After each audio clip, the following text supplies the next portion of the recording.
The summer sun burned hot across the Texas plains in 1867. Sarah Mitchell clutched her 3-month-old We need daughter to keep closer to moving. her chest as she stumbled The through the baby tall needs shelter grass, before her nightfall. feet I know. bleeding from We'll find days a of place walking soon. without proper shoes. Her once clean blue dress was now torn and stained with dirt and sweat. Behind her, smoke still rose from what used to be her family's homestead. 3 days ago, Sarah had been hanging laundry behind her small wooden house when she heard the horses coming. Her husband John was working in the far field, too far to hear her screams when the raiders attacked. She had grabbed baby Mary and hidden in the root cellar, listening to the terrible sounds above as everything they had built was destroyed. When silence finally came, Sarah emerged to find her home burning and no sign of John anywhere. She called his name until her voice was raw, but only the wind answered. The raiders had taken their horses, their cattle, and destroyed their food stores. With no neighbors for miles and winter approaching, Sarah knew she had one choice: walk east toward the nearest settlement, over 100 miles away. Now, on the 3rd day, her water was gone, and baby Mary's cries were getting weaker. Sarah's lips were cracked, and her vision blurred from dehydration. She had passed several dried creek beds, finding only cracked mud where water should have been. The drought had been harsh that year, making survival even harder. As the afternoon heat became unbearable, Sarah spotted movement on the horizon. At first she thought it might be a mirage, but as the figures came closer, her heart began to race. Riders, many of them. And from their silhouettes against the sky, she could tell they were not settlers. The Comanche war party numbered about 20 men, their horses moving with practiced silence across the grassland. Sarah had heard stories about the Comanche from other settlers, tales that made mothers hold their children closer at night. They were known as the fiercest warriors of the southern plains, masters of horseback warfare who had resisted white settlement for decades. As they drew near, Sarah made a decision that would change everything. Instead of running or hiding, she stood up tall, held her baby high above her head, and walked directly toward them. The lead warrior, a man with graying hair and scars across his chest, raised his hand to signal the others to stop. His name was Taka, and he had led his people through many battles against the white settlers who kept pushing into Comanche territory. His weathered face showed no emotion as he watched this strange white woman approach. Sarah stopped about 20 feet from the riders, her legs shaking not just from exhaustion but from fear. She had never been this close to Comanche warriors before, but desperation had made her brave. Baby Mary whimpered in her arms, and Sarah gently rocked her while keeping her eyes on Taka. "Please," Sarah said, her voice barely a whisper. She cleared her throat and tried again, louder this time. "Please help my baby. She needs water." Taka studied her carefully. In all his years of fighting white settlers, he had never seen one approach his war party alone, especially not a woman with a child. Most whites either ran in terror or came with guns blazing. This woman came with empty hands and tears in her eyes. Behind Taka, the other warriors murmured to each other in their native language. Some seemed angry, pointing at Sarah and making sharp gestures. Others appeared curious about this unusual situation. Sarah didn't understand their words, but she could read the tension in their body language. Taka dismounted from his painted horse and walked closer to Sarah. He was taller than she expected, with kind eyes that seemed to contradict the fearsome reputation of his people. He looked at baby Mary, who had stopped crying and was staring at him with wide blue eyes. "White woman," Taka said in broken English, "why you come to us? Why you not afraid?" Sarah's voice shook as she answered, "My baby is dying. She needs water, food. I have nothing left to give her." Taka was quiet for a long moment. He had children of his own, grandchildren too. He understood the desperation in a mother's voice when her child was in danger. Still, this woman represented everything his people were fighting against: the endless stream of settlers taking their land, killing their buffalo, breaking their treaties. "Your people kill my people," Taka said slowly. "Take our land. Why should we help you?" Sarah looked down at Mary, then back at Taka. "'Cause she's just a baby. She never hurt anyone. She doesn't know about the fighting or the hate. She just needs help to live." One of the younger warriors rode forward and spoke rapidly to Taka in Comanche. Sarah could tell from his aggressive tone that he was arguing against helping her. The young man gestured angrily at Sarah, then pointed back toward the direction they had come from. Taka listened to his warrior, then turned to look at Sarah again. The baby had begun to cry, a weak sound that seemed to echo across the empty plains. Sarah gently bounced her, trying to provide comfort she couldn't give. "What happened to your man?" Taka asked, Sarah's eyes filled with tears. "Raiders came, burned our house. I don't know if my husband is alive or dead. I took my baby and ran." "What, raiders?" "I don't know. Men on horses. They came at dawn." Taka nodded slowly. He knew about the various outlaw bands that roamed the territory, preying on isolated homesteads. They were often as much an enemy to the Comanche as they were to white settlers, stealing horses and causing trouble that led to the army pursuing innocent Native American tribes. The sun was beginning to sink lower in the sky, and the temperature was starting to drop slightly. Sarah swayed on her feet, exhaustion finally catching up with her. She had used the last of her strength to approach the war party, and now her body was giving out. Taka made a decision. He walked back to his horse and took a water pouch from his saddle. The other warriors watched in surprise as he returned to Sarah and offered it to her. "Drink," he said simply. Sarah's hands trembled as she took the pouch. The water was warm but tasted better than anything she had ever experienced. She drank carefully, knowing she needed to save some for Mary. Using her finger, she let small drops fall into her baby's mouth. "Thank you," she whispered, tears of relief streaming down her face. Taka watched her care for her child and saw something that reminded him of his own daughter, who had died in a cavalry attack 3 winters before. The love of a mother for her child was something that crossed all boundaries of race and culture. The young warrior who had argued before spoke up again, his voice rising. Sarah didn't understand his words, but his anger was clear. Other members of the war party began to join the discussion, some supporting Taka's decision to give water, others clearly opposing any help for the white woman. Taka raised his hand for silence. When he spoke, his voice carried the authority of a leader who had earned his position through years of wise decisions and brave actions. The discussion stopped, though Sarah could see that not everyone was happy with whatever he had decided. "You come with us," Taka said to Sarah. "We take you to our camp." Sarah's eyes widened. She had heard stories about white captives being taken by Comanche war parties. Most of those stories didn't end well, but looking at her weakening baby, she realized she had no choice. Without help, Mary would die on the plains within a day or two. "Will you hurt us?" she asked quietly. Taka considered her question seriously. "I not hurt baby. We see." It wasn't the most reassuring answer, but it was honest. Sarah nodded, accepting that her fate and Mary's were now in the hands of these warriors. One of the younger Comanche men brought forward a horse, a gentle-looking mare with kind eyes. Taka helped Sarah mount, showing her how to hold Mary safely while riding. Her legs were shaky and weak, but she managed to stay in the saddle. As the war party began to move, Sarah found herself in the middle of the group, protected but also guarded. The warriors around her were alert and watchful, their eyes constantly scanning the horizon for threats. She realized that they were as careful about being attacked as any white settlers would be. The Comanche moved their horses at a steady pace that covered ground quickly without exhausting the animals.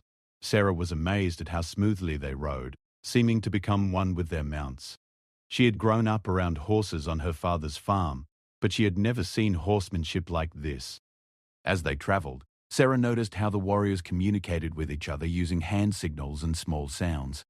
They worked together like a well-trained unit, each man knowing his role without needing to be told. Despite the stories she had heard about savage raiders, these men seemed disciplined and organized. The landscape around them was harsh but beautiful. Rolling hills covered with buffalo grass stretched to the horizon, broken occasionally by small groves of mesquite trees or rocky outcroppings. Sarah had lived on the Texas plains for 2 years, but she had never traveled this far from her homestead. Everything looked wild and untamed. As the sun began to set, painting the sky in shades of orange and red, Taka called for the group to stop. They had reached a small creek that still held water despite the drought. The horses were allowed to drink while the warriors refilled their water pouches. Taka approached Sarah and helped her down from her horse. Her legs were stiff from the unfamiliar riding position, and she stumbled slightly. He caught her arm, steadying her with surprising gentleness. "Baby need water," he said, handing her his refilled pouch. Sarah gratefully gave Mary more water, and the infant's crying lessened. The baby even opened her eyes and looked around with more alertness than she had shown in days. Color was returning to her tiny cheeks. While the horses rested, some of the warriors gathered dried grass and small twigs, quickly building a small fire. Others stood watch, their weapons ready. Sarah realized that even during their rest stops, these men never let their guard down completely.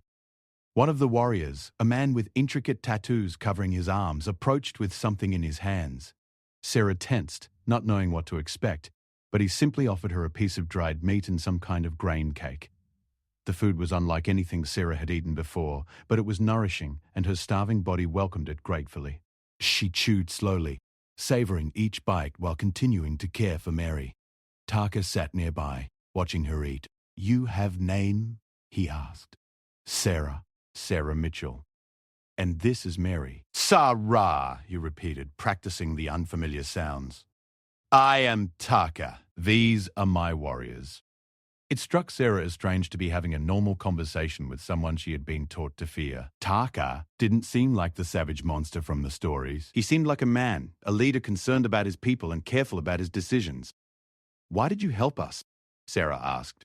Taka was quiet for a long time, staring into the small fire. When he finally spoke, his voice was soft. "I have daughter once. She die when soldiers come to our camp. She same age as your baby." Sarah felt her heart clench at the pain in his voice. I'm sorry. "War make everyone lose children," Taka said. "Maybe time to stop losing children."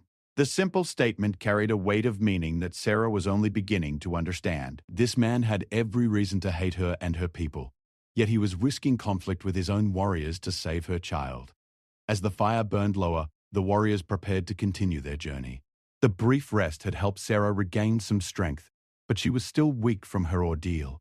Taka seemed to notice her condition and spoke to one of his men, who brought forward additional supplies, a blanket to wrap around both Sarah and Mary, and extra food for the remainder of the trip. "How far do you camp?"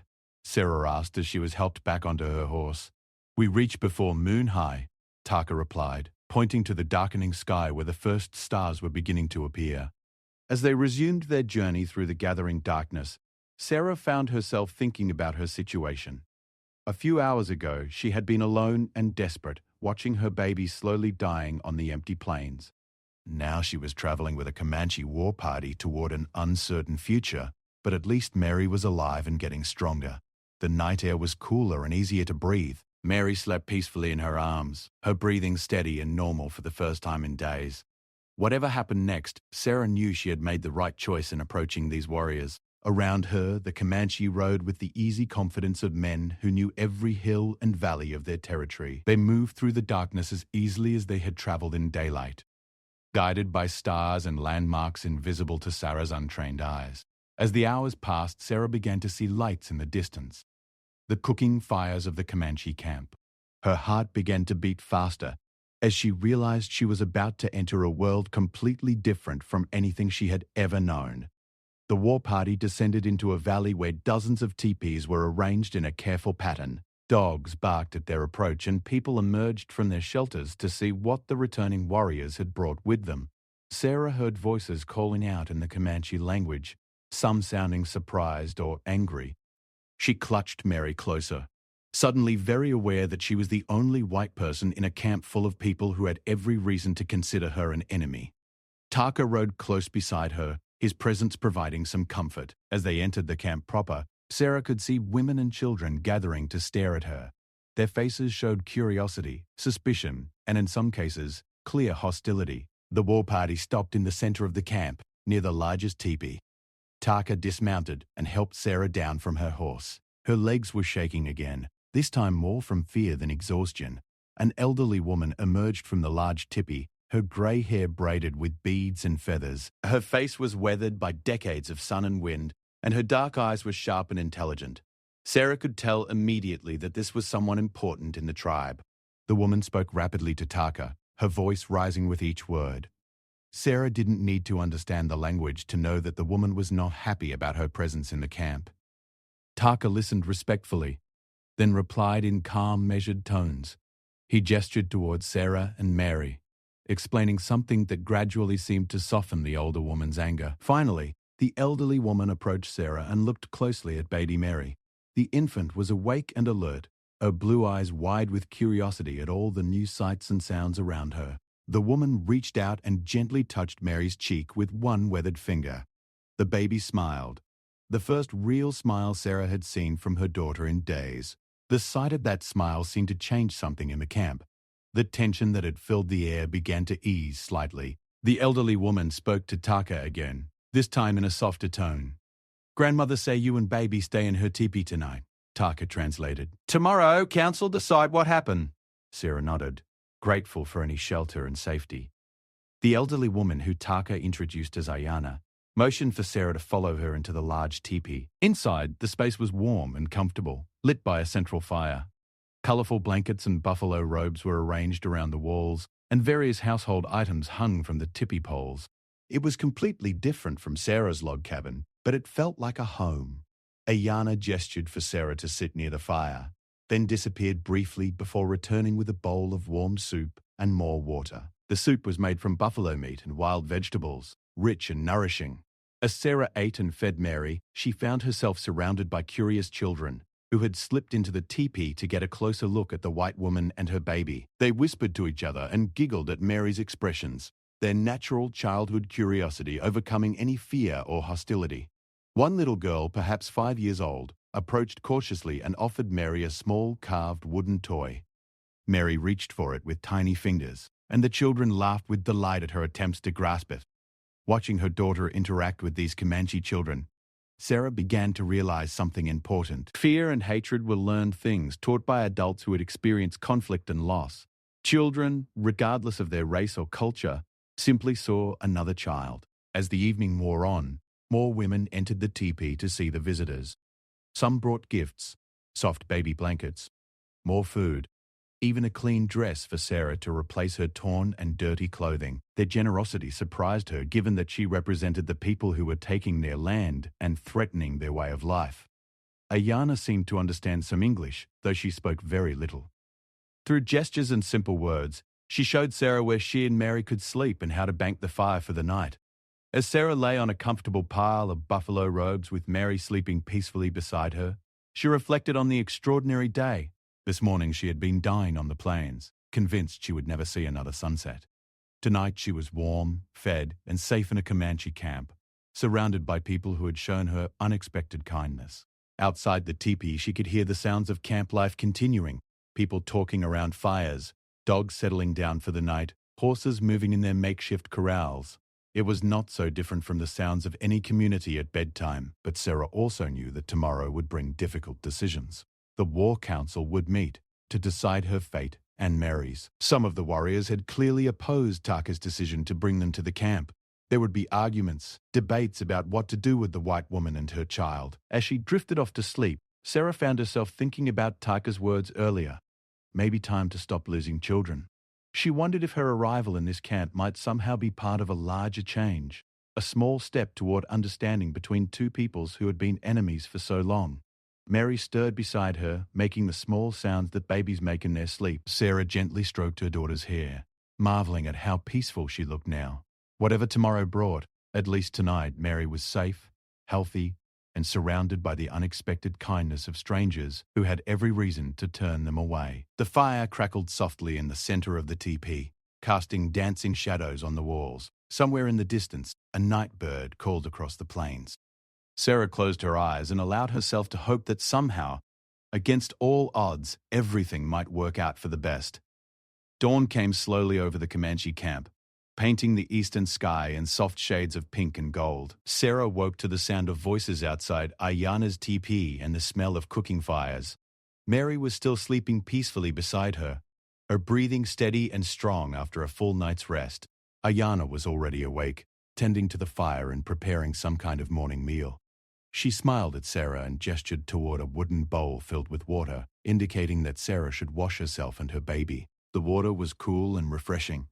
As Sarah cleaned Mary's face and hands, the baby gurgled happily, showing more energy than she had displayed in days. The nourishing food, clean water, and warm shelter had worked wonders for both mother and child.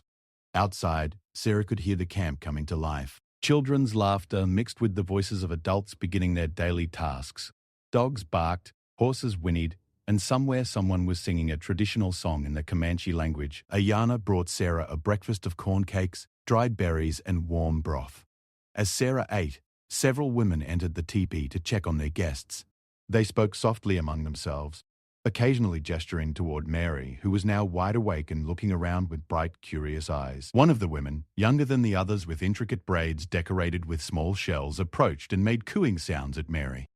The baby smiled and reached toward the woman's colorful beads, making the Comanche women laugh with delight. The young woman looked at Sarah and said something in her native language. When Sarah looked confused, the woman pointed to herself and said, "Nasha." Then she pointed to Mary and raised her eyebrows questioningly. "Mary," Sarah said, understanding that Nasha wanted to know the baby's name. "Mary," Nasha repeated carefully, then launched into a stream of words directed at the other women. Sarah didn't understand what she was saying, but the tone was warm and approving. As the morning progressed, more people came to see the white woman and her child. Children pressed their faces against the teepee opening, giggling when Sarah or Mary looked their way. Some of the older boys threw small pebbles at the teepee wall and ran away laughing when Ayana scolded them. Around midday, Taka appeared at the teepee entrance. His expression was serious and Sarah's stomach tightened with apprehension. She had been expecting this moment since she woke up. "Council meet now," he said simply. "You come." Sarah gathered Mary in her arms, wrapped them both in the clean blanket Ayana had provided, and followed Taka outside. The bright sunlight made her squint after the dim interior of the teepee. The camp was larger than Sarah had realized in the darkness the night before. She counted more than 40 teepees arranged in a large circle, with a clear area in the center where people gathered for important occasions. Smoke rose from cooking fires, and she could see women working on various tasks, preparing food, making clothes, caring for children. What struck her most was how normal it all seemed. This wasn't the savage, chaotic war camp she had imagined from the stories told by settlers. It was a community, with families and daily routines and the same concerns that occupied any group of people trying to survive and thrive. The council was gathering in the center of the camp. About 20 men sat in a circle, their faces painted with traditional designs and their best clothing indicating the importance of the occasion.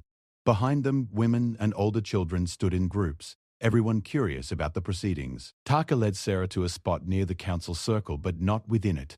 She was clearly meant to observe but not participate in the discussion. Mary fussed briefly at all the attention, but settled when Sarah gently rocked her. The council leader was an elderly man with silver hair and a face marked by decades of sun and experience. His name, Sarah learned later, was Kotsoteka, and he was the chief of this particular band. When he spoke, his voice carried the authority of someone accustomed to making difficult decisions. The discussion that followed was intense and sometimes heated.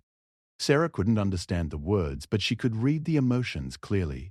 Some speakers gestured angrily in her direction, their voices rising as they made their arguments. Others spoke more calmly, including Taka, who seemed to be defending his decision to bring her to the camp. One warrior, younger than most of the others, stood up and spoke with particular passion.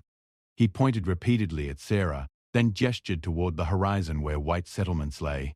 His message was clear, even without translation. He saw her as a representative of the people who were destroying his way of life. Another man, middle-aged with graying temples, rose to respond. His tone was measured and thoughtful, and several council members nodded as he spoke. Sarah noticed that he looked at Mary several times during his speech, and she hoped he was arguing for mercy. The debate continued for over an hour. Sarah's arms grew tired from holding Mary, and the baby became restless in the heat. Several Comanche women noticed her discomfort, and one of them, Nasha, approached with a piece of cloth to provide shade for the infant. This simple act of kindness did not go unnoticed by the council. Kotsoteka paused in his listening and watched as Nasha helped Sarah care for Mary. Other women began to gather around, forming a protective circle that clearly showed their feelings about the mother and child. Finally, Kotsoteka raised his hand for silence. The camp grew quiet except for the usual sounds of daily life continuing in the background. The old chief studied Sarah for a long moment, his weathered face revealing nothing of his thoughts. When he spoke, his words were directed first to the council, then to the gathered crowd. Sarah waited anxiously, understanding that her fate and Mary's hung on whatever decision had been reached. Taka approached and knelt beside her. His expression was unreadable, and Sarah's heart pounded as she waited for his translation. "Council decide you stay," he said quietly, "but not as prisoner. You stay as guest. You help with work, learn our ways. When spring come, if you want leave, we help you get to your people safe." Relief flooded through Sarah so powerfully that she nearly cried. Mary was safe. They both were safe, at least for now. "Thank you," she whispered to Taka, then looked toward Kotsuteka and repeated, "Thank you." The old chief nodded slightly, acknowledging her gratitude, but Sarah could see that not everyone was happy with the decision. Several of the younger warriors looked displeased, and she knew she would need to prove herself worthy of the trust the council had placed in her. As the formal meeting broke up, the women surrounding Sarah began to chatter excitedly. Nasha took her arm and led her back toward Ayana's teepee, speaking rapidly in Comanche. Other women joined them, and Sarah found herself at the center of an animated discussion she couldn't understand, but that felt welcoming. Ayana met them at her tipi and listened to the women's excited reports about the council's decision. The elderly woman smiled and patted Sarah's shoulder, then spoke to the group in a tone that suggested she was giving instructions. Over the next hour, Sarah learned what those instructions were. The women brought her clothing more suitable for camp life: soft leather dresses, sturdy moccasins, warm robes for cold nights. They showed her where to get water, how to bank fires properly, and which areas of the camp were designated for different activities. Nasha seemed to have appointed herself as Sarah's primary teacher. She was patient and gentle, demonstrating tasks slowly and praising Sarah's attempts to learn. When language barriers prevented clear communication, Nasha used gestures, drawings in the dirt, and simple pantomime to get her meaning across. The afternoon brought Sarah's first real work assignment. The women were preparing winter stores, drying meat and gathering late-season plants for food and medicine. Sarah was given the task of helping to cut buffalo meat into thin strips for drying. The work was hard and unfamiliar. Sarah's soft settler hands quickly developed blisters from the unfamiliar tools, and she struggled to cut the meat into the precise strips the other women produced effortlessly. But no one criticized her clumsy efforts, and several women took turns showing her better techniques. Mary proved to be a source of constant entertainment for the Comanche children. They gathered around whenever Sarah was working, making faces at the baby and laughing at her responses. Mary seemed to thrive on the attention, smiling and babbling more than she ever had before. One little boy, perhaps 6 years old, was particularly taken with Mary. His name was Tokola, and he had lost his baby sister to illness the previous winter. He would sit quietly nearby while Sarah worked, entertaining Mary with small toys he had carved from wood scraps. As the days passed, Sarah began to settle into the rhythm of camp life. She learned to wake before dawn to help with the morning cooking fires. She discovered which berries were safe to eat and how to identify useful plants. She watched the women work on beautiful beadwork and leather crafting, marveling at their skill and artistry. The language barrier remained challenging, but Sarah found herself picking up Comanche words and phrases. Pia meant good. Tuha was water. Puhi meant baby, and became Mary's nickname among the children. Taka visited regularly to check on Sarah's progress and translate when complex communication was needed. Sarah learned more about his story during these visits. His wife had died in childbirth years ago, and his only surviving child was grown with a family of his own. The loss of his infant daughter to soldiers had left scars that still hadn't healed. "Why did you really help us?" Sarah asked him one evening as they sat beside Ayana's fire. Taka was quiet for a long time before answering. "My daughter, she would be woman now if she lived. Maybe have babies. I think if she need help and white woman find her, I hope white woman help." Sarah felt tears sting her eyes at the simple humanity of his answer. "I would have helped her," she said softly. "Any mother would." "Yes," Taka agreed. Mother heart same everywhere. As October turned into November, Sarah realized she was no longer just surviving in the Comanche camp. She was actually beginning to thrive.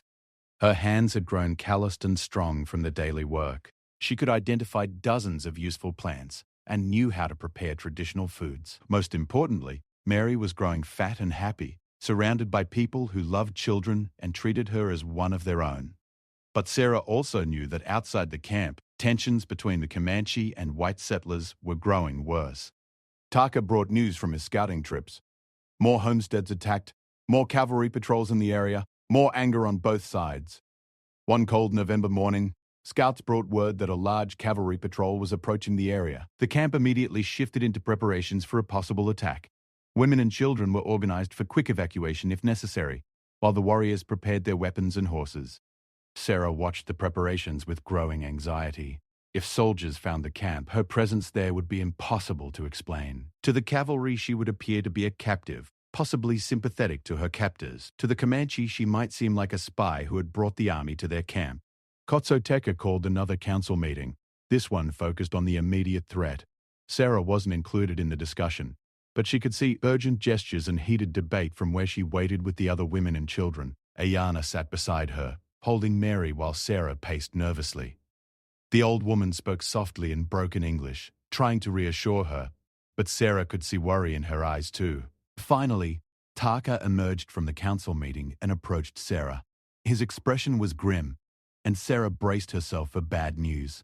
"Soldiers come looking for Comanche raiders," he said. "They think we attack white settlement near river." Did you? Sarah asked, then immediately regretted the question. But Taka didn't seem offended. "Not us," he said simply. "Different band, or maybe not Comanche at all. But soldiers not no difference." Sarah understood the problem immediately. To the army, one group of Native Americans was the same as another. Her own homestead had been attacked by raiders, but she had never been certain they were Comanche. In fact, thinking back on it, she realized the men who burned her house hadn't looked like the warriors she now lived among. "What will happen to me if they find the camp?" she asked.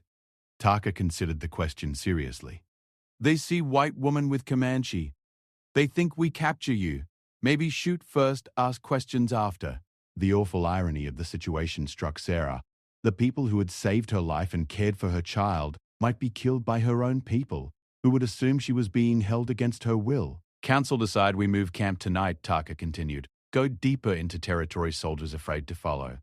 Sarah nodded, understanding the necessity but feeling sad about leaving the place where she had found safety and acceptance. This camp had become home in a way her isolated homestead had never been.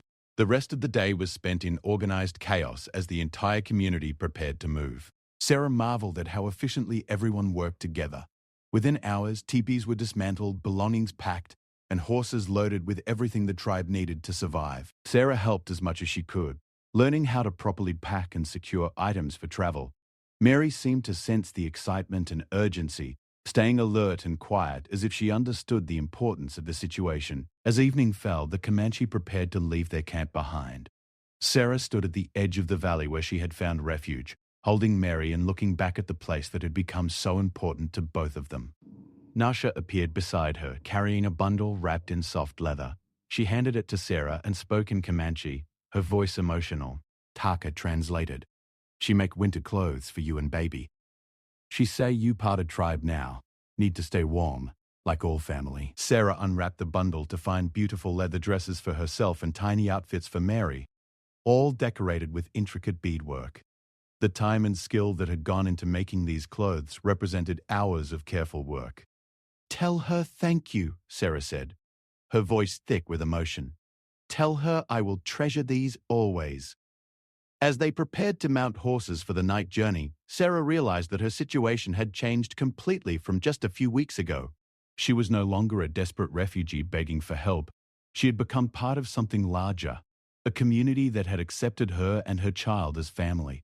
The Comanche moved through the darkness with their usual skill, traveling silently across terrain that would have been impossible for Sarah to navigate alone. Mary slept peacefully in her arms, wrapped in warm blankets and secure in her mother's embrace. As they rode through the night, Sarah thought about the choices that had brought her to this point. A few months ago, she had been a frightened settler, living in isolation, seeing the Comanche only as enemies to be feared. Now she was riding with them as a member of their community, understanding that the reality was far more complex than the stories she had been told. She still missed John and hoped desperately that he was alive somewhere. She still wanted to return to her own people eventually, but she also knew that she would never again be able to see the world in the simple terms of us and them that had once seemed so clear. The night was cold but clear, with stars providing enough light to guide their way.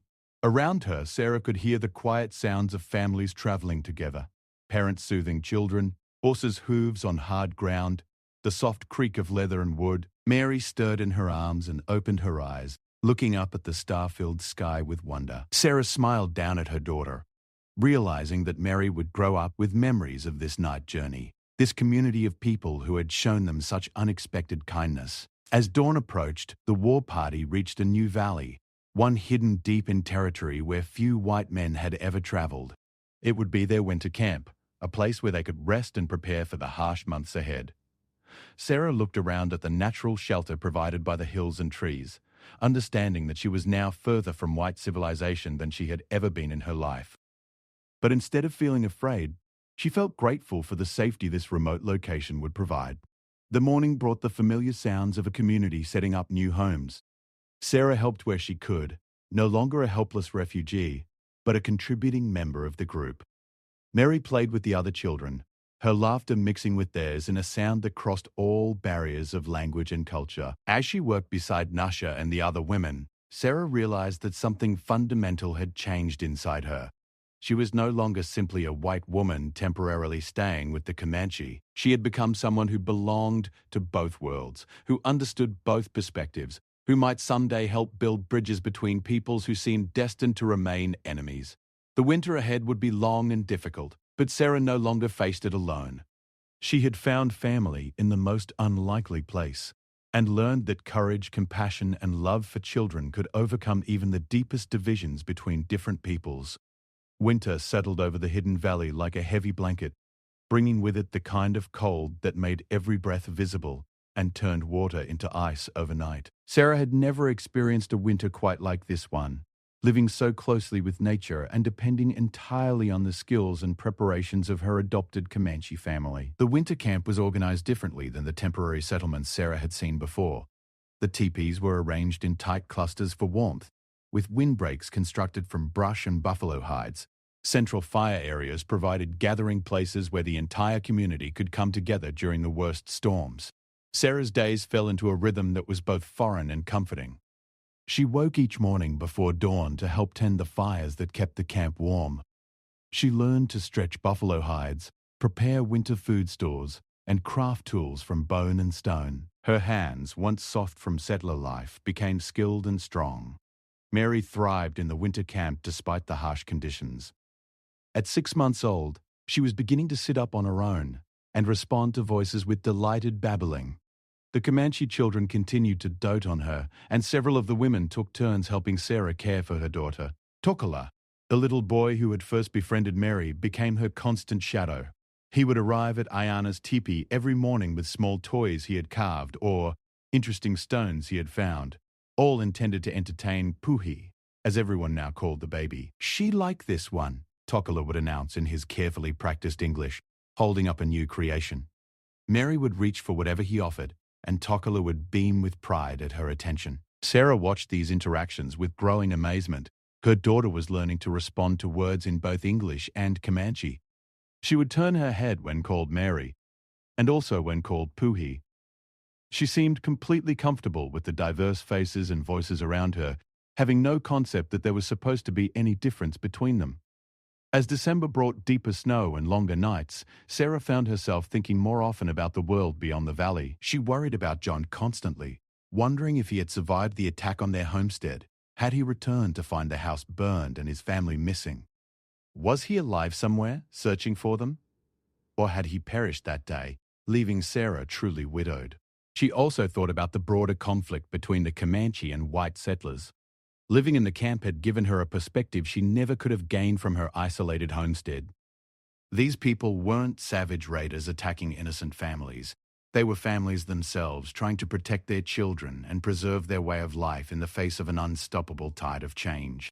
But Sarah also knew that back in the white settlements, families like hers were genuinely suffering from raids and attacks. The conflict wasn't one-sided, and both communities had valid fears and grievances. The question that haunted her was whether understanding could ever replace violence as the way forward. Taka seemed to sense her troubled thoughts. One snowy evening in January, he found her sitting outside Ayana's teepee, wrapped in warm robes and watching the stars. "You think about your people," he said, settling beside her. "Yes," Sarah admitted. "I think about my husband. I wonder if he's looking for us. If he's even alive." You want go back to White World, Taka observed. Sarah was quiet for a long moment. I want to find John, if he's alive, but I also want... She struggled to find the words. I want both worlds to stop hurting each other. Taka nodded slowly. Hard thing. Much anger on both sides. Much fear.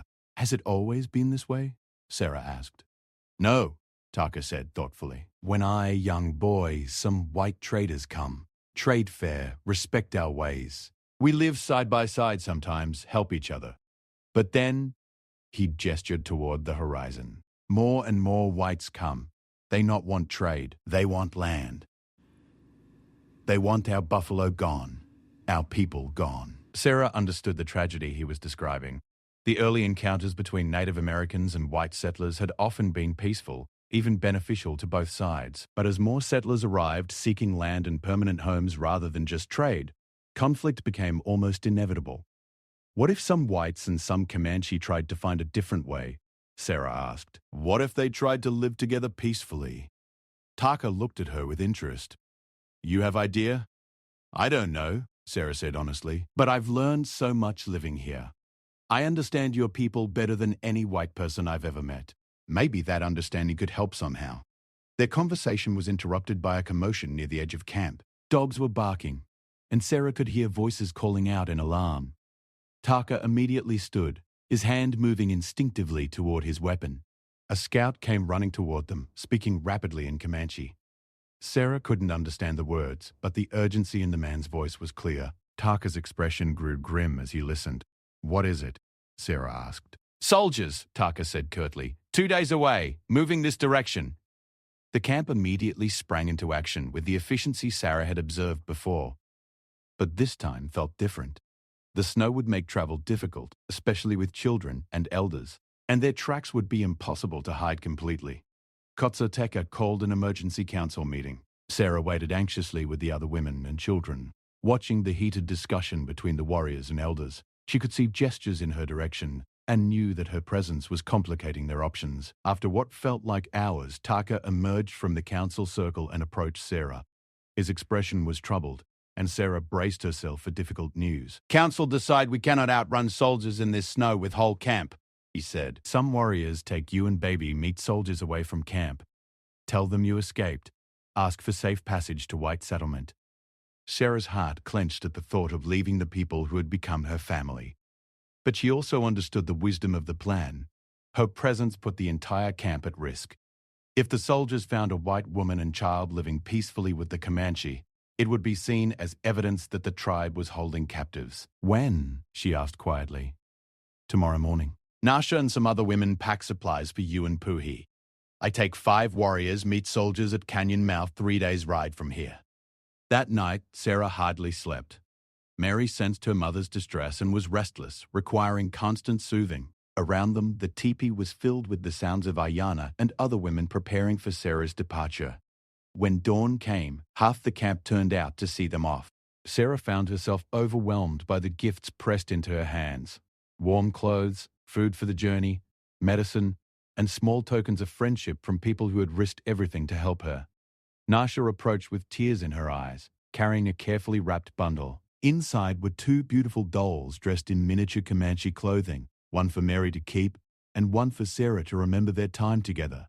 For Puhi when she big girl, Nasha said in careful English. So she remembered Comanche family. Sarah hugged the young woman tightly, unable to speak past the emotion choking her throat. These people had saved her life and shown her a different way of seeing the world. Leaving them felt like tearing away a part of herself. Tokola ran up to Mary one last time, pressing a small wooden horse into her tiny hands.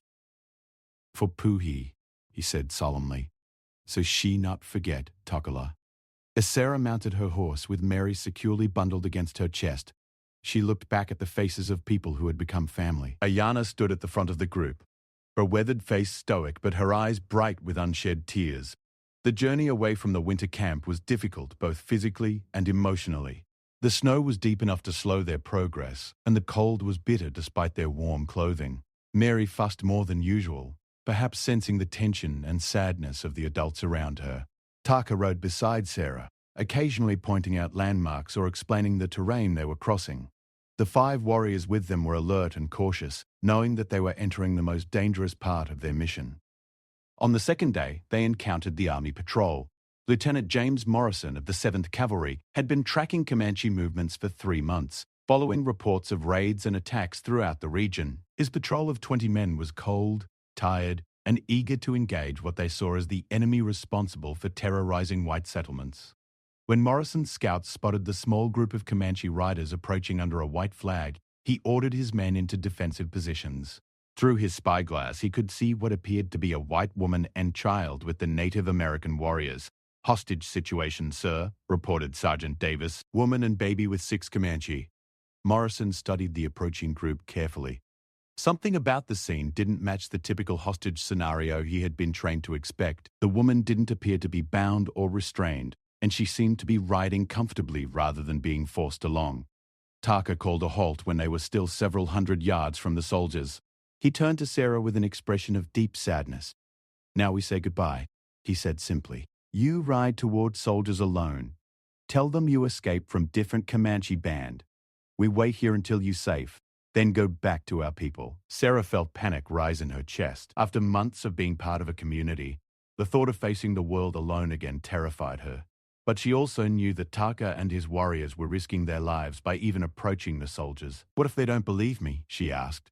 "You tell truth, just not all truth," Taka advised. "Say raiders attack your home.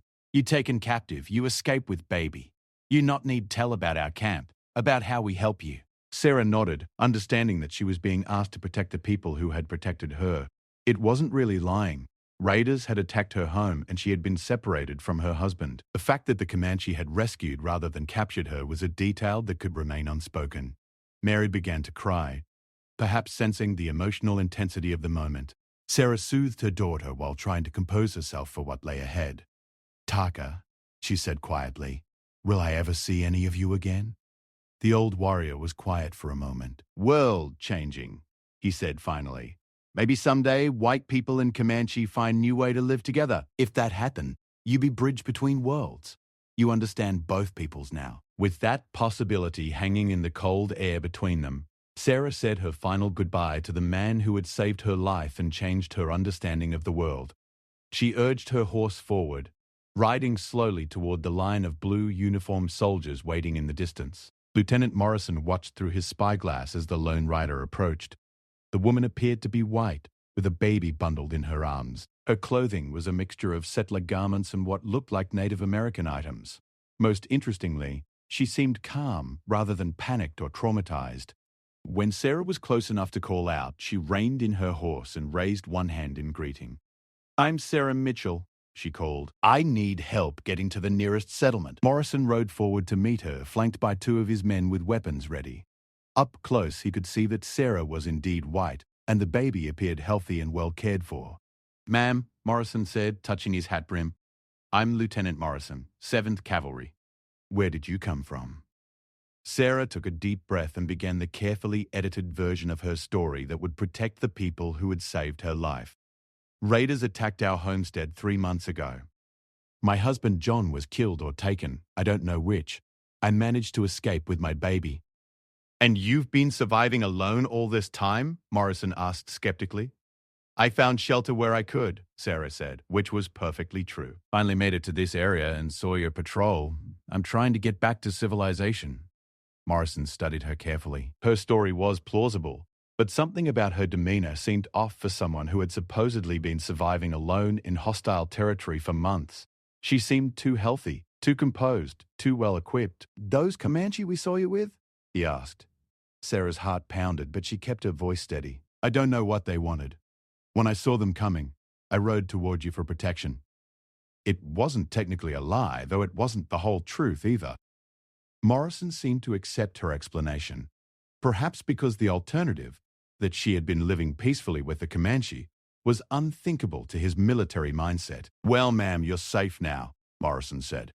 "We'll escort you to Fort Concho. There are people there who can help you figure out your next steps." As the patrol prepared to move out, Sarah looked back toward the distant ridge where Taka and his warriors were watching. She couldn't see them clearly, but she knew they were there, making sure she reached safety before returning to their people. The ride to Fort Concho took 4 days. Sarah found herself struggling to readjust to the perspectives and attitudes of her own people. The soldiers spoke casually about Indian problems and the need to clear the territory of hostiles. They had no understanding of the complex situations that drove conflict, no recognition of the humanity of the people they fought. When Sergeant Davis mentioned a recent attack on a wagon train, attributing it automatically to Comanche raiders, Sarah found herself wanting to point out that many different tribes lived in the area and that outlaw gangs of whites often attacked travelers as well. But she kept silent, knowing that any defense of Native Americans would raise suspicions about her own story. Fort Concho was a bustling military outpost, the largest concentration of white civilization Sarah had seen in months. The sight of wooden buildings, uniformed soldiers, and familiar faces should have been comforting.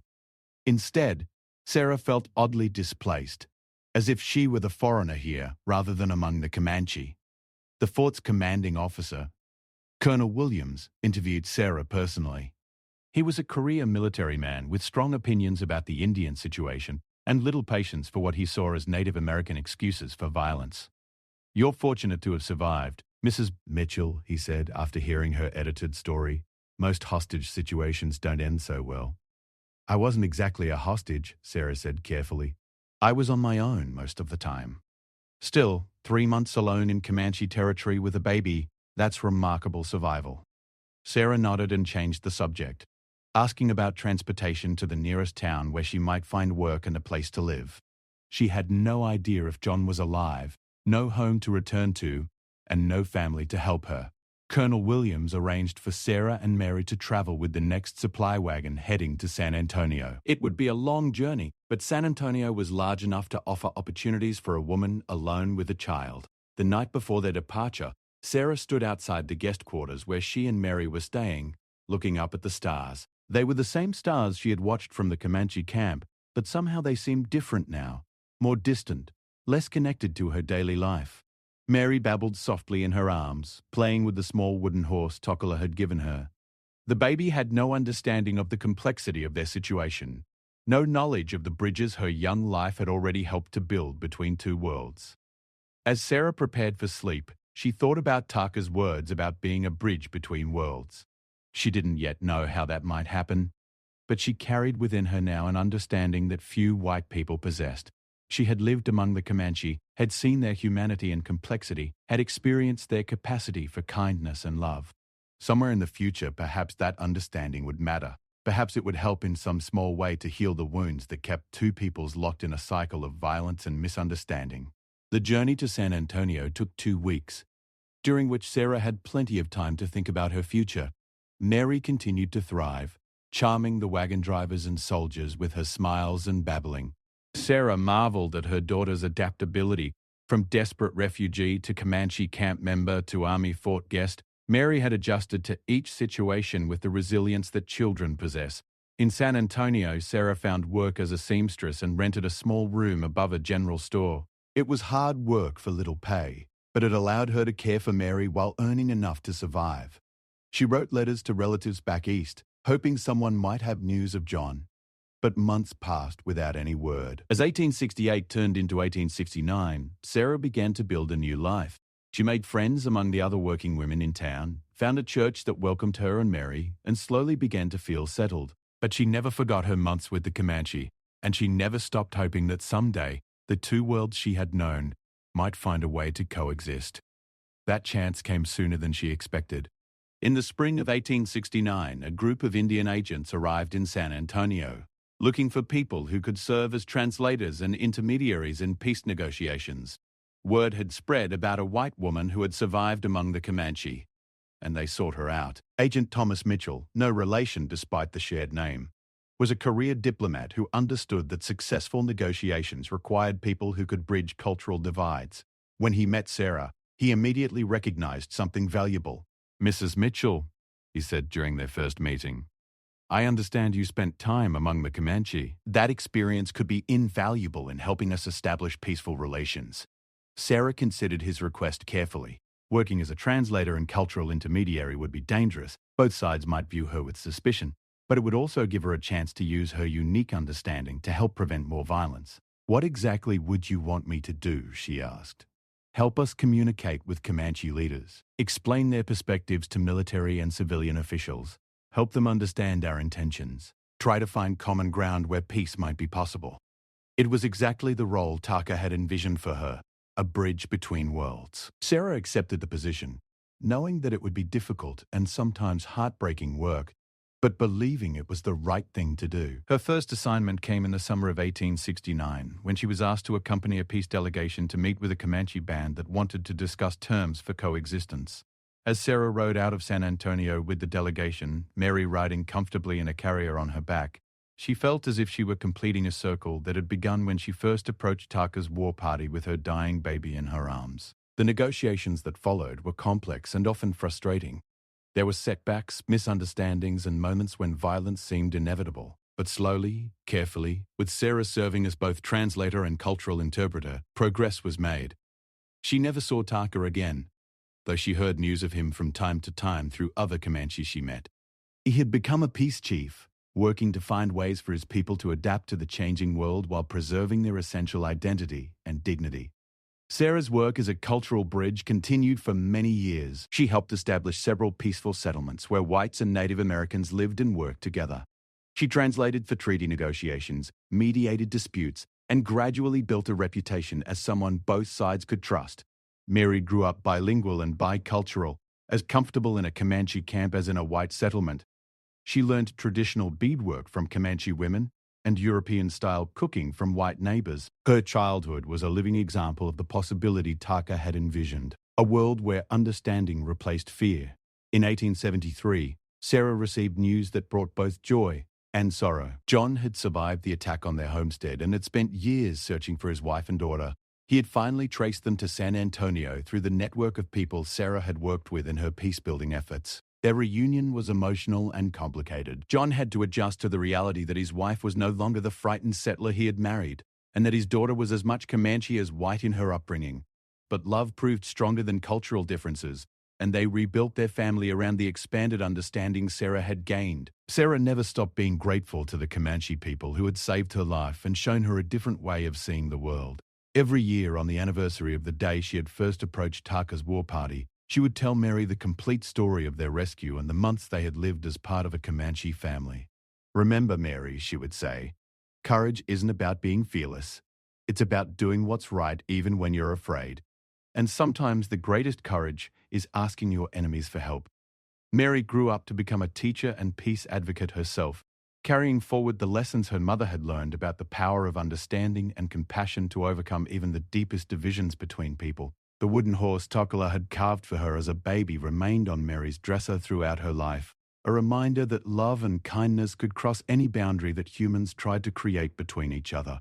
It was a lesson born from desperation on the Texas plains, nurtured in a hidden Comanche winter camp, and carried forward through generations as proof that even the most unlikely encounters could change the world.